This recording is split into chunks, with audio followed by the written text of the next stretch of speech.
Shadow Master Zixrath had eliminated targets on 47 worlds. Political leaders, military commanders, corporate executives, if the price was right and the target drew breath, Zixrath delivered death. So when Ambassador Velcrone of the Thenar Empire approached the Assassins' Guild with a contract for a human diplomat, Zixrath expected routine work. "The target is Ambassador James Mitchell," Velcrone explained, sliding a data crystal across the table. "Human representative to the Galactic Trade Council. He's been blocking our economic expansion for 2 years. Eliminate him, and the Thenar Empire will pay 1 million credits." Zixrath examined the file. Middle-aged human. No combat training.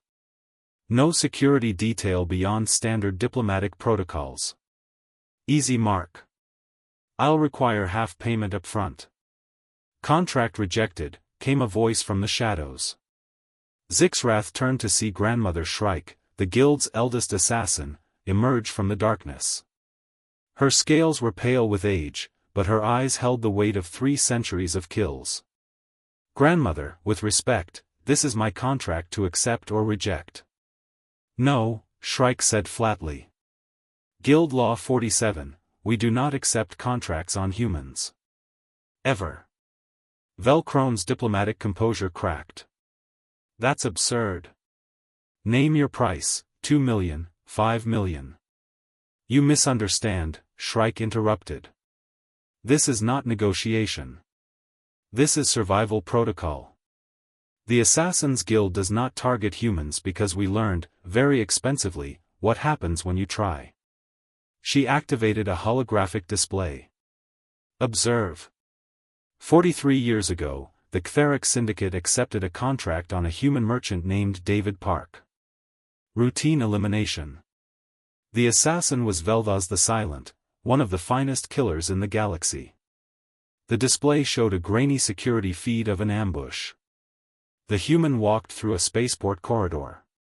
A blur of movement, Vel'Thuz striking from concealment with a molecular blade. The human moved.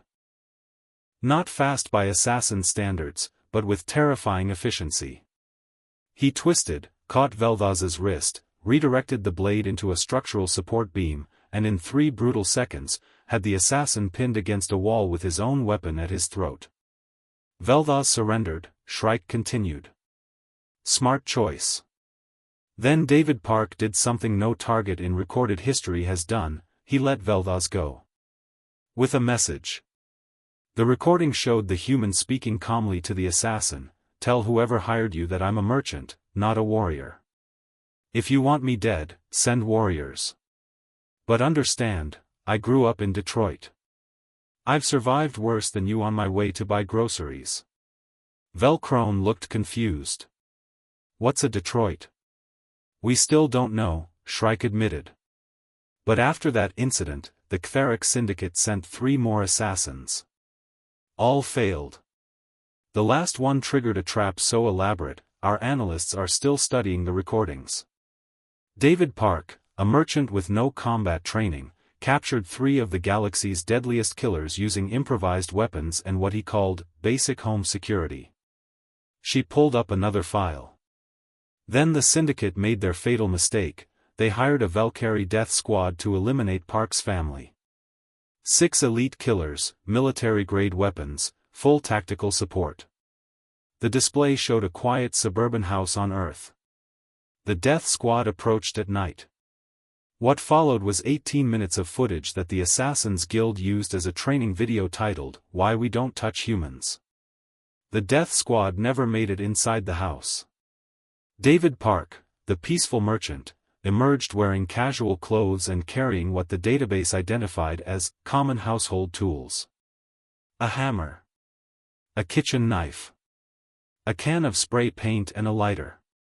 When security forces arrived, all 6 Valkyrie were alive but unconscious, tied up with their own equipment. David Park was sitting on his porch with a cup of coffee. His statement to the authorities: "They tried to break into my house while my kids were sleeping. I responded appropriately." "Appropriately?" Velcrone whispered, watching the carnage. "By human standards, yes, Shrike said. He didn't kill them. He could have. Earth's legal system permits lethal defense of family. But he chose restraint. Which, paradoxically, is what terrifies us. She pulled up the final file. After the attack, we received this message from Earth's government. A human official appeared on screen, speaking with calm professionalism. To the Assassins Guild and associated organizations, we are aware that contracts have been placed on human citizens. Consider this your only warning. Mr. Park is a merchant and a civilian. He is not, has never been, and will never be, a military asset. If civilian humans defend themselves this effectively, imagine what our trained personnel can do. We strongly suggest you update your targeting protocols. Shrike turned to Velcrone. The Assassins Guild investigated. We learned that humans evolved on a Class 9 death world where everything tried to kill them constantly. They developed something they call situational awareness and home advantage into an art form. Every human dwelling is a potential fortress. Every human is trained from childhood in what they call stranger danger. Their entire species treats assassination attempts as routine security problems. She pulled up more files. We found 73 separate incidents of failed assassinations on humans in the past 40 years. Not one succeeded. The assassins either died, surrendered, or were captured. In one case, a human grandmother used kitchen utensils to subdue a Kravash warrior. Kitchen utensils? Velcrone's voice cracked. Rolling pin and a pasta fork, Shrike confirmed. The assassin survived but required extensive psychological rehabilitation. He kept repeating, she was baking cookies. She offered me one before calling the police. Zixrath reviewed the data with growing dread. Grandmother, surely with proper planning. No, Shrike said. Zixrath, you're a skilled assassin. On any other species, you would succeed. But humans? They're paranoid by nature because their planet trained them to be. They lock their doors multiple times. They install cameras. They have weapons in every room, improvised if not professional. And worst of all, they don't freeze when attacked. They fight back immediately and ruthlessly. She closed the files. Ambassador Velcrone, the Assassins Guild will not accept your contract. Not for 10 million credits. Not for 100 million. Because the moment we kill a human, we become targets for a species that treats home invasion like a competitive sport and trains their children in emergency survival protocols. Velcrone stood, frustrated. Then the Thenar Empire will find another way to deal with Ambassador Mitchell. I strongly advise against it, Shrike warned. But if you must, understand this, every failed assassination attempt on a human makes them more alert. More prepared. More dangerous. David Park was a merchant. Now he consults for Earth's security services, teaching defensive tactics. You don't want to know what happens when humans actually try to be dangerous. 3 weeks later, Zixrath watched news feeds showing the Thenar Empire's official apology to Earth and Ambassador Mitchell. Apparently, they'd attempted a diplomatic pressure campaign that involved surveillance and intimidation.